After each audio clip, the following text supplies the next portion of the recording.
This is episode 713 of the Rio Grande Foundation's Tipping Point, New Mexico. I'm Paul Gessing. And I'm Wally Drangmeister.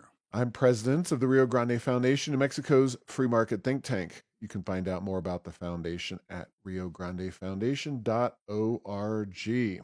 Well, things continue to happen in public policy in New Mexico and across the nation.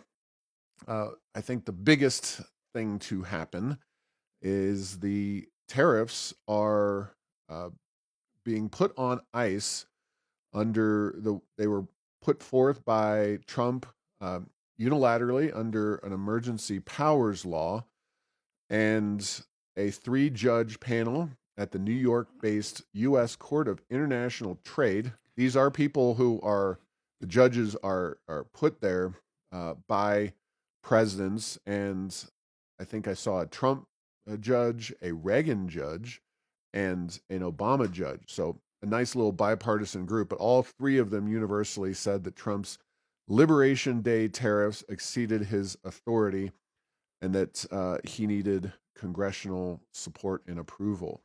Now, real quickly, that is not the same thing with some of the other tariffs, specifically on aluminum and automobile parts, which is under a different section of law. And I'm learning new things as we go along here, Wally, but... well, I'm glad to hear that, Paul, because I was going to ask you, have you been following the tariff court these past several years? And I think I couldn't have gotten that correct on a true-false question, so... Yeah, so what Trump's next options are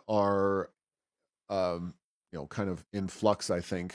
If he wants to, obviously, I think he'll appeal this decision. It could wind up going all the way to the U.S. Supreme Court. Other tariff avenues, it sounds like there are those autos and aluminum have a potential national security orientation, whereas just a blanket tariff, as the Liberation Day tariffs, were just various numbers tariffs placed on individual nations, is a different story. So if I were President Trump, if I were whispering in Donald's ear these days, I would say, take the loss as a victory and move on. The tariffs have been the singularly worst policy of the Trump administration to date. They have had tremendous negative economic impacts. And if you get your way and continue to impose them at the levels that you have been talking about, you will do great harm to the U.S. economy and your administration. It is clear and it's good for the U.S.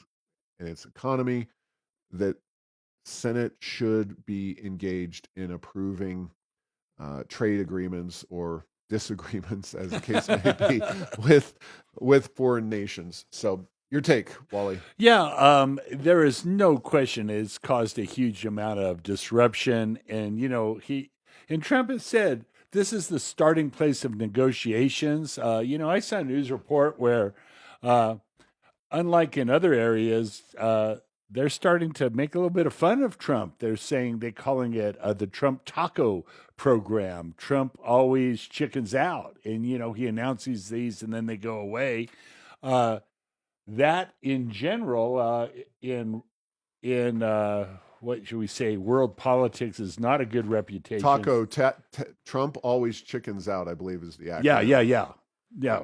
Taco. What did I say? I don't think you explained. Oh yeah, Trump always chickens out. Taco Tuesday. But one of the things that the president of the United States has is his word on things, and so you don't want to be there.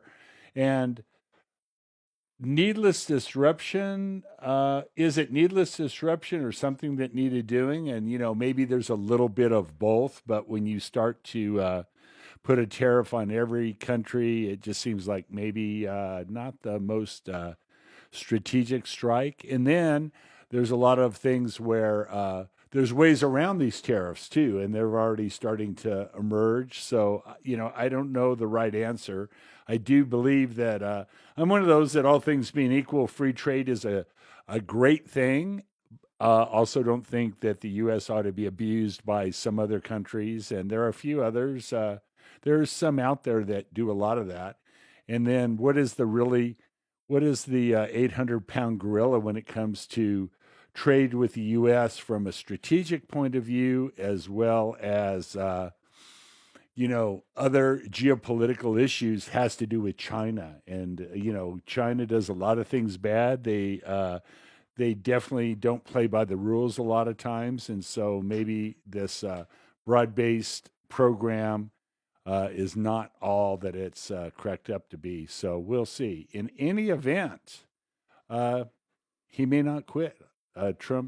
He may go the other way. There's some ways around this where he can continue to do it more, but we'll wait and see.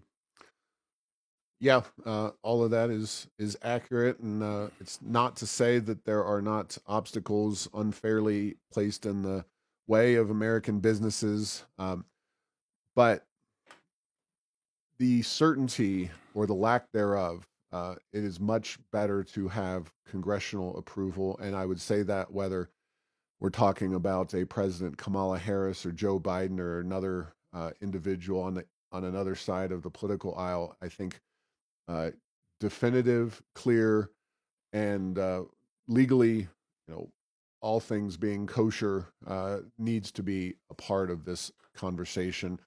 Uh, we'll see where this all goes. But Paul, and we've talked about this as a policy. If the U.S. Congress were a football team when it comes to big important issues, they punt on second down a lot of times and just go with the flow with whatever the executive done. And that's been a long-term trend that really doesn't show huge signs of abating anytime soon. Yeah, well, I don't know if what the view would be. I think a lot of Republicans would follow Trump. We obviously know that there's Rand Paul and a handful of others that will do whatever they think is right, and that's a conversation for a different time when the U.S. Senate engages or chooses not to Yeah, engage in if this and issue. when. Yeah, and they have engaged in some ways, as we've talked about the EV mandates, and it is important that the Congress be an equal branch of the U.S. government. That's just a simple fact. All right. Yeah, Oh yeah, not go just ahead. the council of harumphing and guffawing. So they Exactly. do have a role. Yeah, and for what it's worth, I appreciate the Democrats' newfound allegiance to free trade and their anti-tax statements. Um, you know, I don't think this is a case of judicial overreach. There have been cases of judicial overreach relating to Trump and some of his activities and actions, but you have to really take those as each individual case and judge them as they are to be judged. And Yeah. what emergency specifically we are in right now, you can argue whether trade is fair or not. I don't think that qualifies as an emergency. We're not in a wartime situation. Uh, you know, Even if we were, say, China, that would be a specific issue relating to a specific country or potentially some number of trading partners that would be involved in that, not every single country on the planet. So, uh, good for the judges here, and we will stay tuned because, even though this is definitely a federal policy issue, it is one that has broad impacts across all facets of our economy. So, um, the next thing I wanted to chat about, Wally, is that the Democratic Party race for governor got a little more crowded recently when Las Cruces Mayor Ken Miyagishima, who was widely rumored and had said he was interested in jumping into the race, officially jumped into the race for governor. Uh, my take on this is that it is bad news, not because I dislike Miyagishima. From what I know, I kind of do like Miyagishima, but we are dealing with a Democratic Party primary. And now we have, fairly or unfairly, Deb Haaland is going to be the progressive darling no matter what she says or does because of who she is. Her biography and her race and gender, those things make her the progressive choice. What we are seeing now with the addition of Miyagishima is that now we have Sam Bregman and Miyagishima who prospectively are going to be duking it out for the non-progressive votes in the Democratic primary and whatever crossover independents and Republicans that they can appeal to cross over to the Democratic Party on that under that semi-open primaries legislation. Any thoughts on Mr. Miyagishima joining the race? Well, I do think that Holland is the far left candidate. Now we have Bregman. Now we have Miyagishima. The it it could be like one of those things where you get a third party candidate for president, which has happened from time to time over the years, and it maybe causes a candidate that's further away from the one that third party candidate was to become elected. That I once remember there was a little old Texan that used to say, "Looky here," and about what was going on. But the one thing I do appreciate about him is that Yagishima said that he wants all the candidates not to take money from the trial lawyers. That's mighty bold talk for a Democrat. I think that would probably be good. And he does have a he's one of the few Democrats that have announced his run for governor that actually has a policy that he wants to talk about, which is medical malpractice and access to health care. So, I mean, I think that's a good standpoint. But, at some level, you change policy by winning against somebody that you're running against. And, I think he has a long way to go because he's from southern New Mexico. I don't think he's well known in Albuquerque. Certainly not well known in Santa Fe. And then, yeah, there's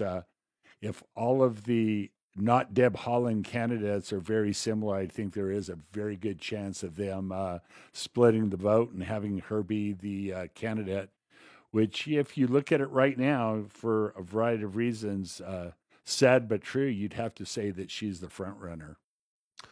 I don't think there's any question about that. And, whether these two, Miyagishima and Bregman, last till the primary, I think that is an open question. I think Yeah. if one of them gains traction, they may have a frank conversation about, hey, we're already behind the eight ball. And I mean, what I'm saying here is that the progressive wing of the Democratic Party is pretty close to being just a statistical majority of that party that votes, at least in the primary.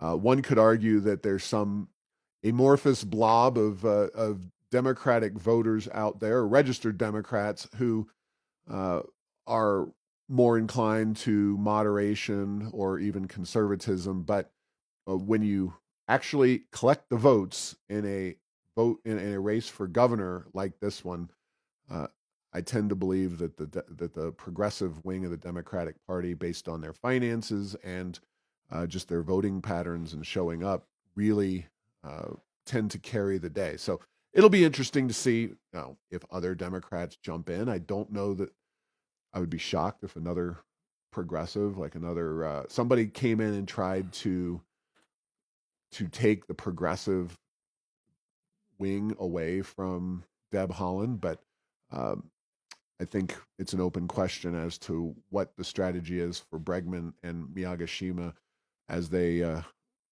approach next June. So they have some time, a year, to gain traction and carry that banner of relative moderation and sanity within the Democratic Party, or potentially jump out of the race to let the other one at least have a fighter's chance. Yeah.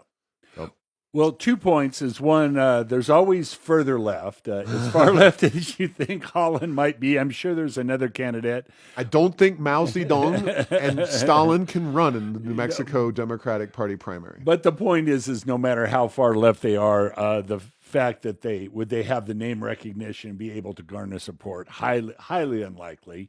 And the other is, yeah, there's a lot of moderate Democrats out there, and you all but said it, but it's like they're not that motivated, and they don't tend to vote in the primary nearly as much as the more progressive arm of the D's, and so that, yeah, that makes every moderate vote worth its weight in gold in the primaries. And if you split it among multiple candidates, it's going to be tough.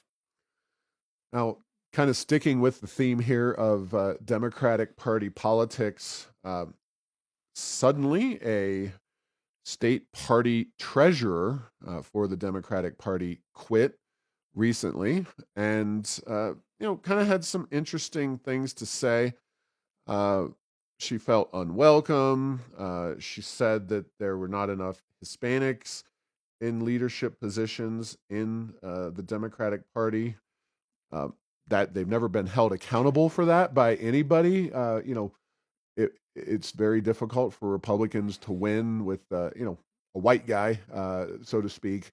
And did she, when she said party, did she mean the party apparatus, or the, The or, apparatus. yeah, so party writ large? There's no issue with Hispanics in the Democratic Party of New Mexico, but those party officials sometimes they have all the responsibilities of an accounts payable clerk in a Fortune 500 company. They're Right. not necessarily the ones that are making policy, much less have a whole lot to do with whether elections are won or lost. So, Yeah. So it's a lot of inside baseball, but yeah. very interesting to see. I mean, 5 weeks on the job, you're elected to a role. Presumably, you put some amount of blood, sweat, and tears into getting elected to that. Uh, I'm sure on the Republican side, it's please be our treasurer, please fulfill our job. And I'm not saying that is 100% true, but I think being the chair and being the treasurer and being in the minority status has a lot fewer routes to higher up and other offices. And you're right; these jobs can have tremendous time constraints and implications. But the statement that the woman wrote is interesting, and I think it's pretty surprising to see that kind of turmoil is often associated with the Republicans. It is on the Democratic side as well. Yeah, and I'm not sure what she thought she was signing up for, but obviously it wasn't what she expected. So, Yeah, no, not a surprise there. But let's see. So, in more policy-related news, getting away from some of the politics, the big beautiful bill that has come under fire from the political left in New Mexico. Uh, One of the requirements is a reinforced or a more significant work requirement for food stamps. And, I know New Mexico is always at the top. Food stamps is one of those programs that is entirely funded through the federal government, but administered at the state level. And, whether that's the way it should work or not is an open question. Of course, Michelle Lujan Grisham, she never passes up an opportunity to criticize Trump or plea for more federal dollars to be shoveled into New Mexico. But, uh, she was out saying that these cuts, $300 million over 10 years, were just awful, and, how they were going to impact New Mexicans. Well, I found a U.S. News and World Report article about this issue and SNAP participation. They have a map. You can see it at airsofenchantment.com. In that map, they highlight that New Mexico, 19.9% of our beloved state is on food stamps. That's not a surprise that New Mexico's number one. I would say it's somewhat surprising, Wally, that the number two state, Mississippi, at 18.5, 7% fewer. We're at 19.9. They're at 18.5. It is shocking often. New Mexico laps the field. We just had the Indy 500 a week ago, and New Mexico, when it comes to welfare programs, we tend to lap the field. I mean, Louisiana's at that rate of 18.5. Oregon's at 17.7. And that's it. Those are the three highest states when it comes to Medicaid. If you look at other places nearby, Utah, 4.8%. So you're talking about less than 25% in Utah, 9.6% in Colorado, so less than half. Arizona, 12%, Texas, 9.8%, Oklahoma, 16.6%. But New Mexico kind of laps the field when it comes to dependency on Medicaid. Yet, tale as old as time. That's New Mexico for you. Yeah, Paul, and it's amazing how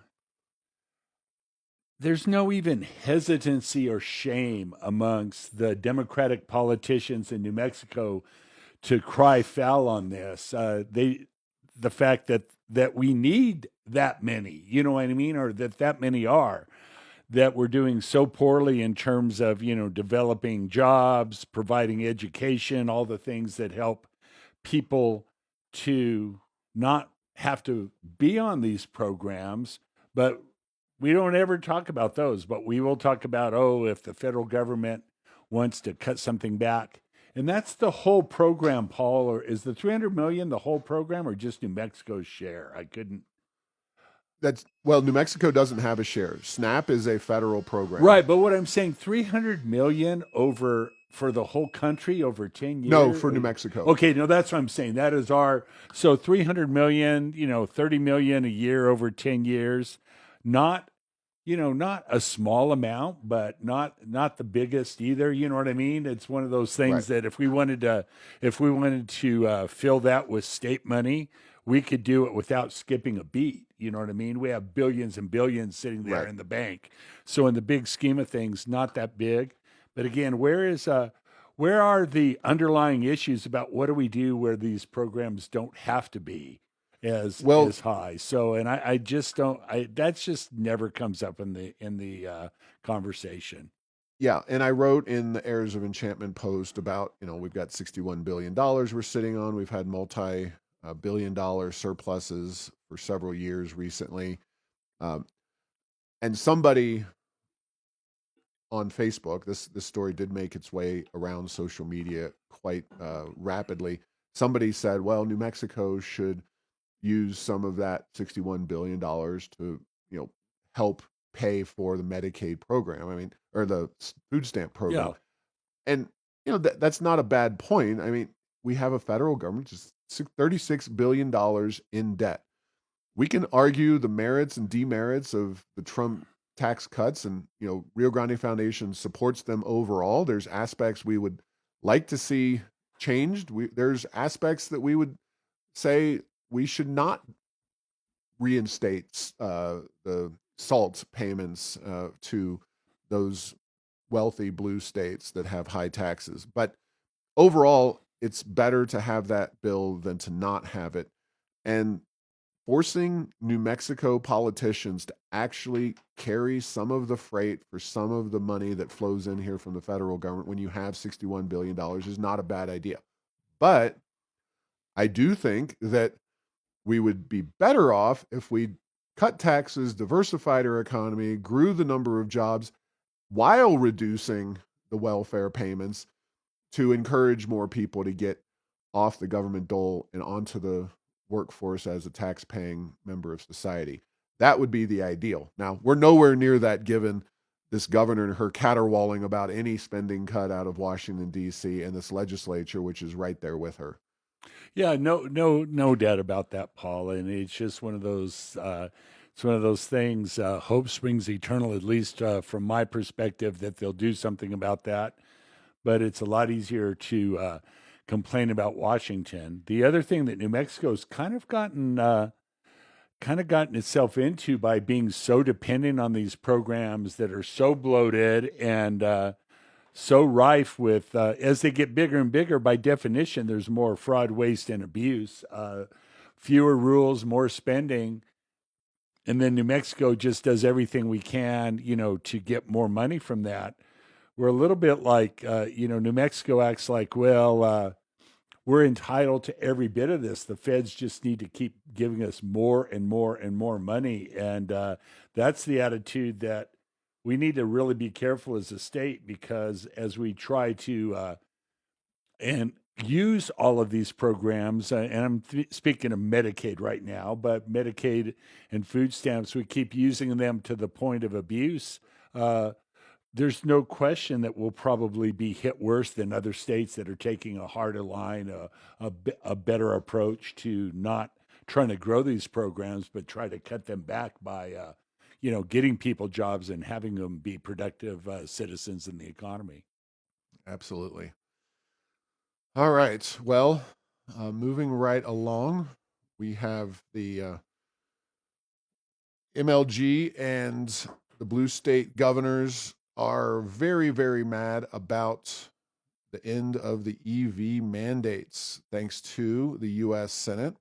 So this is kind of expanding upon what we discussed in our conversation last week about uh, the end of the California exemption that allows them to set up their own, uh, you know, air quality regime, and how that has been done for many decades, and how it was all well and good. And if California stuck to their lane and maybe just incrementally increase uh, the level of clean air in their state and in their cities, specifically LA, they would have been just fine. But once you go towards eliminating the internal combustion engine and bringing other states like New Mexico into the fold and allowing them to pursue the same policy under the auspices of California's exemption, I think it was only a matter of time before something was done about it. And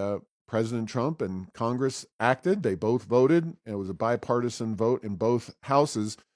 So where does this take us now? And of course, litigation will be an issue.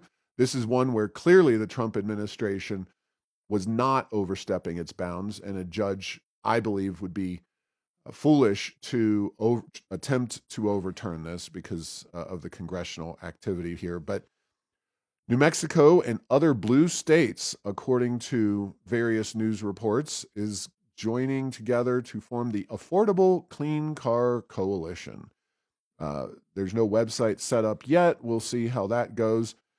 Here is a statement from the Affordable Clean Car Coalition. We will continue collaborating as states and leveraging our longstanding authority under the Clean Air Act, including through state programs that keep communities safe from pollution, create good paying jobs, increase consumer choice, and help Americans access cleaner and more affordable cars. As we consider next steps for our clean vehicle programs, our states will engage stakeholders and industry to provide the regulatory certainty needed while redoubling our efforts to build a cleaner and healthier future. The coalition plans to work together to develop solutions that make lower emission vehicles more affordable and accessible. That could involve expanding access to charging stations. The state also plans to explore States also plan to explore opportunities for developing and adopting what they call next generation standards and other programs aimed at reducing vehicle pollution. So, translate that gobbledygook. Well, and Paul, leveraging our longstanding authority, the authority that's just been taken away from us.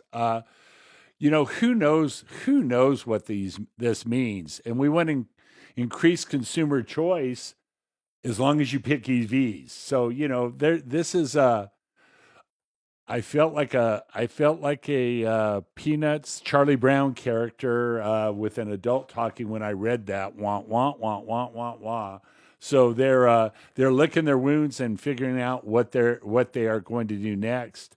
I think that politically, the governor dodged a huge bullet here, because we were trying to follow our brethren in California that are highly urbanized, much more affluent, way down the road on some of these things, and we're a rural state where people don't want electric vehicles. And I do find it interesting, Paul, that in we might even do something about charging stations. Like, no duh, there's been programs in place for government charging stations that have been on the books for years, and for whatever reason, federal, state, and local governments are not very good at building charging stations. They've proven that. So we'll see what happens with this. But right now, they have all of the gravitas and likely impact of a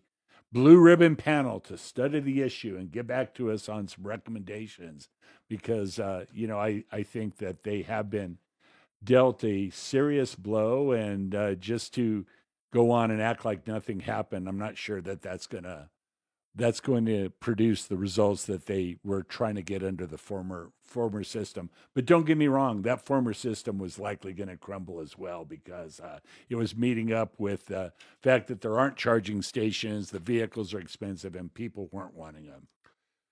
Yeah, if I'm kind of like with the Democratic primary for governor, I'm game theorying this out a little bit. What do I expect? Well, the governor might, and this is where the rubber hits the road. It's all fun and games when you can point to some other entity, even if you're blatantly joining in and doing this, and they're theoretically forcing you to do something. It's unfortunately, I think many New Mexico voters are low information enough that they are willing to just say, well, California is forcing us to do this, or something along those lines. But I expect that the governor will push for more clean, more EV subsidies, more charging station subsidies, and other incentives that she can push through the legislature and whatever she can impose on her own. But it's not like the legislature's reticent to more spend more money and create more incentives for these kinds of things. They've already done that in the past, and I figure they'll do that in the future. And people can go buy electric vehicles today. Of course, they can also get a tax credit from the state of New Mexico today.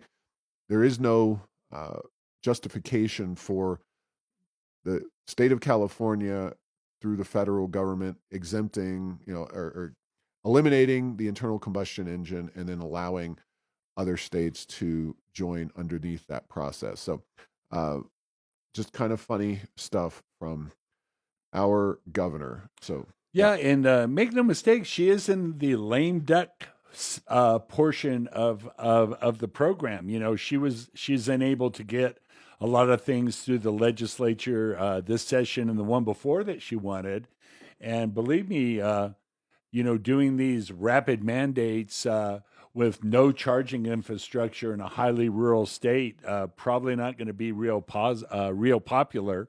And so, is that something the legislature wants to sign up with her going out the door? I'm not sure about that. So, yeah, but of course, Deb Haaland and a prospective Democrat, should those two overlap, especially with a Democrat Congress, I think it's fair to say that some form of regulation, eliminating internal combustion engines or dramatically scaling them back or taxing them or doing something would be in the offing. But there's a few steps that need to be achieved. And of course, it is worth reminding folks that this was a bipartisan vote in Congress. So there are some number, including Gabe Vasquez right here in New Mexico, that are uncomfortable with the way things were done previously. New Mexico's absurd federal dependency. This is a unique one because it is literally a tweet thread by Alex Ross of the Roswell Daily Record. He's a good reporter. I've met him before and does some good work.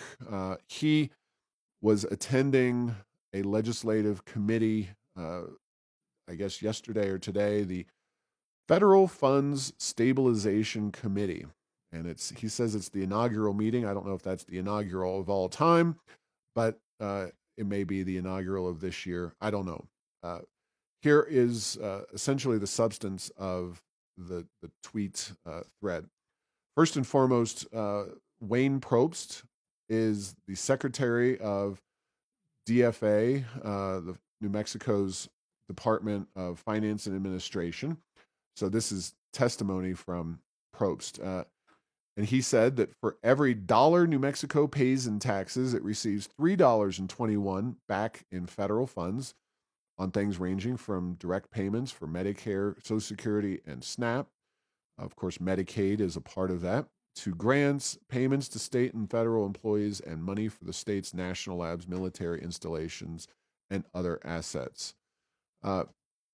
He added that in all the states' budget for fiscal year 2026, so not the general fund, this is including federal pass-throughs, all monies, it is $33.16 billion. Billion with the B. That is the state of New Mexico's true budget with all the federal money flowing through it. That is a lot, to understate it dramatically. And 14.4 billion of that comes from the federal government, 44%. So it's just another data point indicating what we always say, and everybody is pretty much aware of, that New Mexico is absurdly dependent on the federal government, and that is not a good thing. And it is something that could and should be solved or addressed in some substantive way when we have the kind of money we have available to us at the state of New Mexico, as we see the federal government at the same time with $36 trillion budget deficit. We've talked since I took office at the Rio Grande Foundation about New Mexico's federal dependency, and I don't know when the other shoe's going to drop in Washington, but I think this is not going to be the only end of this conversation about New Mexico's federal dependency. This is something that's going to become increasingly relevant in the years ahead.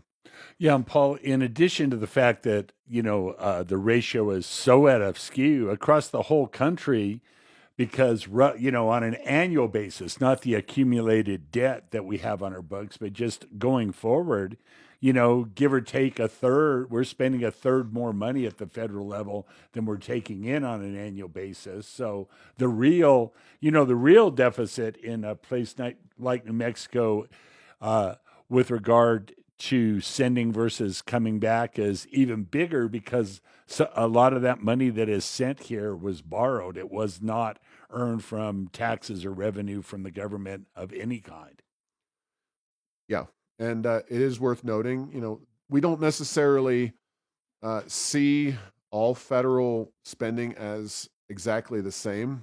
That being said, the federal government's budget situation is increasingly fraught. But Social Security, not going to do much about that at the state level.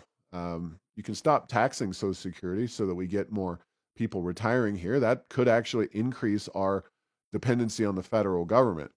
I'm not inclined to kick out the DOD and tell them to leave, the military bases, although it should be prepared for that. A potential BRAC, or Base Realignment and Closing Commission, could come calling, because the DOD is an area where you're going to need to find some spending savings. Obviously, the poverty programs, Medicaid and SNAP, like we mentioned before, those are some of the big ones. The amount of money they pour into education in New Mexico from the federal government because of our large number of impoverished students. We just need to, and it's unfortunate when the conversation has to begin at the point of a gun. This is something that we should be preparing for and looking at and considering ways to address it in the Obama administration, in the Trump 1 administration, in the Biden administration. This is an issue of real concern. And of course, as almost always has happened in Santa Fe, the ostrich mentality takes hold and they bury their heads in the sand and just say, oh, we're going to keep getting all this money coming out of Washington, D.C., and nobody's ever going to do anything differently. Yeah, there was a reason where interestingly, Senator Domenici was involved in one of the last times of actually cutting the federal budget and trying to get savings into balance, but he was not remembered for that locally as much as the fact that he brought home the bacon, and that is really, if you have to say what's the most important sport in New Mexico, it's probably not Lobo basketball or our new soccer team or anything else. It's getting government money from Washington. That's what people look at on the sports page, the business page, and the front page of the papers. Where's that Washington money looking like right now? Where's that loot coming from? Exactly. All right, Wally, last story.